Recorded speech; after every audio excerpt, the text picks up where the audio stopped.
Hello mga mi! Kumusta kayong lahat? Have a nice day. For today's video ay magluluto ako ngayon ng saging na saba.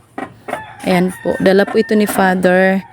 Maraming tanim si Father mga mi sa bukirin namin. Pagbaba niya ng bahay, pag uwi niya every hapon is magdala po ito siya ng iba't ibang mga pananim niya. Kung may ma-harvest siya doon, dalhin niya dito sa baba sa bahay.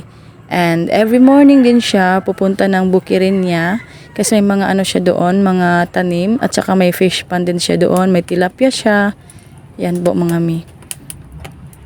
At balik tayo sa aking saging. Syempre, babalatan muna natin. At ito na mga mi, nagpainit po ako ng mantika sa kawali. At syempre naman, as usual, kahoy na naman yung gagamitin ni Mami Jenaline kasi wala na namang gasol. Wala pa talagang budget pambili ng gasol mga mi, sa totoo lang. At ayan, piniprito ko na po yung saging. Gusto ko talaga mga mi sa saging ay yung medyo mahinog na, yung malata-lata na konti. Yan talaga yung gusto ko sa isang saging. May talaga na ayaw ko sa part, yung matigas. Kaya yan yung gusto ko, masyadong mahinog na po para iwan ko ba malasa kasi sa akin pag ganito yung klase ng saging na pagkahinog. Ayan na po mga may piniprito na yan ni Mami Jenaline. At maya maya ay malapit na yan maluto at saka kakain na. Syempre, ano ba bang antayin natin? Charis.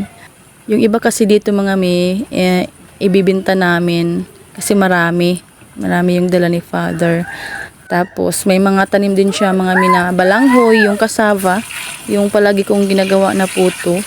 Tanim din yun ni Father, o diba? Napakasarap talaga tumira sa probinsya. Lalong-lalo na pag ikaw ay masipag, hindi ka talaga magugutom kasi lahat ay gawin mo, magtanim ka, mag-garden ka, ng mga gulay, kung iba-iba pa, di ba mga mi? Diskarte lang po 'yan. Dapat hindi tayo dapat tatamarin ng araw-araw kasi naku, mahirap na pag ikaw ay matamad, wala ka talaga makakain, o diba? Tama si Akets. Ayan na, binaliktad ko na at saka nakuluto na yung first batch. Nakakalarky.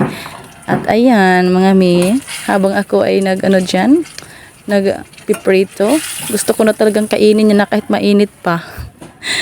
Ang takaw. Ang sarap sa pakiramdam pag libre yung kinakain mo.